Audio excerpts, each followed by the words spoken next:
out with it last year to get it launched. But Was he on 95 years ago? Yeah, Yeah, Stereo Steve. Yeah, Stereo Steve. Yes, Steve. yes, I remember. Yes, Steve. yes. All right, okay. We'll just. I hope they're rolling. If not, You want to call show? No, Make sure? we're good. We're good. All right. Look at me pretend the camera's not there.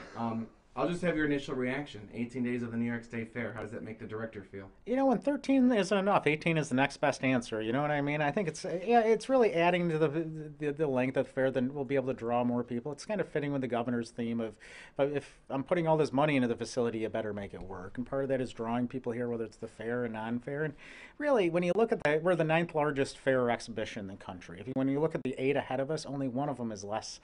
Or only one of them is 12 days. The rest of them are above 12 and 13 days. So it's putting us more in line with our larger partners. I was going to ask, where does this rank you in terms of length of fair? It's really, when you look at the top 9 events, like Minnesota is the only one right now who will be at 12 days or 13 days. Everybody else is 16, 17. Texas is 24. So it puts us in a good spot, and it really allows us to cast a wider net. We've been putting a lot of money into advertising, both us and I Love New York, and really going to the outer markets from New York City and Springfield and Scranton and all over. And this will help generate more buzz and get more people here. This will be 5 days added. It starts sooner by 5 days. It'll start on August 21st this year, so it's coming before, and will still end on Labor Day. And that's a Friday? Yes. Okay, fantastic. Does that compete with the Erie County Fair? We will be. I don't really consider fairs to be competing. They're a Western New York event, we're Central New York event, we're the State Fair.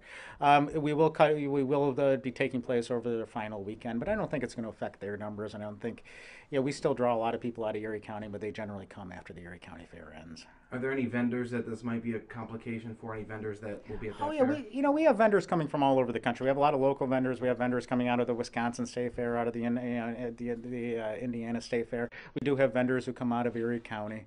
And, we'll start those discussions. Obviously, this just got announced, so we'll start those discussions with vendors. We have a good relationship with them. I think you'll still see 99% of the vendors come to our fair, which I don't think hurts Erie County. I think it means most of those vendors who are professional concessionaires put another wagon in the field to be able to cover both events.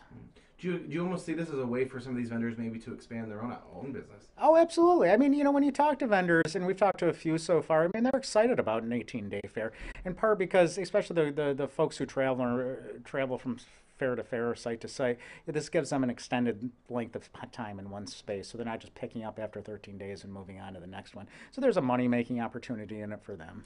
Behind the scenes, how does life change starting tomorrow? Well, I don't think anybody, this obviously becomes a mass planning event. Now, adding 1 day was difficult in its own way. Adding 5 days is obviously 5 times more difficult. But there's a lot of contracts we have to deal with, a lot of vendors we have to deal with, both, the vendors who sell stuff on the fair, as well as, when you look at our trash. We'll have, in theory, 40% more trash coming off the fairground. So how do you work that with Okra and with Syracuse haulers? So there's a lot of work to be done. I think, all that, for lack of a better word, bureaucratic work that we have to get done behind the scenes, it'll increase, and it gives us a shorter time frame. I think what you're really going to see, 18 days of the solid fair, which really means a month or month and a half of work for fair staff. So really, from the time the nationals end until the opening day of the new fair, nobody's probably getting a day off, because there's too much work to get done in that short period of time. Really, then how do you manage it during the fair? Because you can't expect people to work for 30 days without a day off. So it's scheduling it so it makes sense. And the health and welfare of fairgoers and our employees is the #1 thing. So it's making sure we all get through this without dropping. Was 13 days short enough where you can maybe squeeze by without a break, or 18 maybe puts it, you need a break?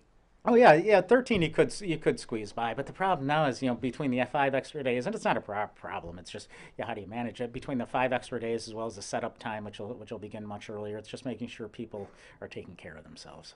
What the governor mentioned money and programming that will be on top of that. Yep. What does that mean? So he's putting $4.9 million into the additional 5 days into the operation, which will allow us to expand. When you look at it, we do 2 national touring acts a day on Chevy Court, so it's 10 more acts we're going to book, plus 5 more for the New York experience, plus, grounds entertainment, and above and beyond just the circus and the high dive, but, from the Hillbees to the Bandalones. And then it's really programming the Expo Center.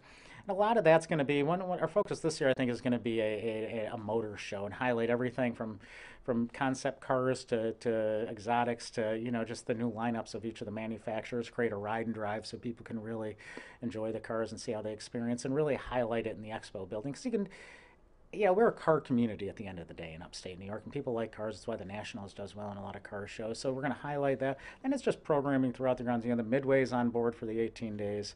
It's just expanding everything out, those like 5 extra days, but not becoming stale. And that's where the creative challenge is going to come. 13 days, you could pretty much have the same grounds entertainment, for instance. When you go to 18 days, we're going to have to start switching stuff up even more and multiple times throughout the fair, so people keep coming back and keep enjoying and get to keep doing and seeing new things. You mentioned the Midway already being on board, so this conversation's already happened with them. We talked to them today, and they are absolutely on board. And I'm sure that's a huge piece of it. Oh, yeah, it's tough to extend the fair when you don't have rides. Yeah. The green initiatives, I know, was the governor's big announcement when he was here on that first day of the fair in 2019. Where does that stand, the work at Gate 10, kind of all of that? So the Gate 10 work will actually be beginning in the next month or so, and it'll be completed obviously prior to the fair. We're doing some other infrastructure work this year in terms of just sprucing up the facility, but still updating a lot of the old water pipes, sewer pipes, all of that. The green initiative, we're kind of a planning phase for how we roll it out. We're going to do composting this year.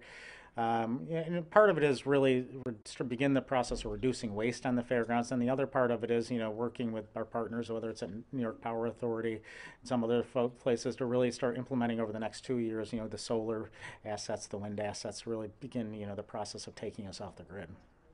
Is there anything I haven't asked that you want to get out there?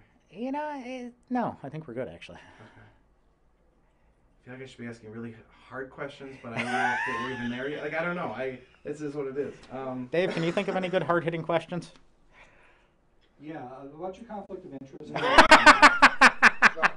I've got a question to ask, but it doesn't have nothing to do with the fair. Well, then we're gonna wait. Wait 2 seconds. Do you foresee anyone thinking this is just too much state fair? I think there's going to be a variety of opinions out there about going to an 18-day fair, and I think in Syracuse we are good about opinions, and it's part of why I love Central New York, is we get immediate feedback on everything we do here at the fair. So I think you're going to see a variety. I think for some they're going to question it. Some will take the cynical point of view that it's a money grab, which it isn't. And some people will just enjoy having the extra 5 days. At the end of the day, right? Last year we were 1.3 million. We're not necessarily going to hold 103,000 people a day like we've averaged, so that'll come down. But you have a shot at getting into 1.6 million, 1.7 million, and eventually starting to get closer and closer to Texas and Minnesota. And at 1.6 or 1.7 million, you're the fourth largest event in the country. And that's something to be proud of in Central New York. There are days when we're drawing more than the city of Syracuse has residents. What that means is people are coming here and spending money, and that's really what this is all about: is getting people here and making sure this asset stays shine, and that we're living up to the governor's commitment that he's made in terms of funding.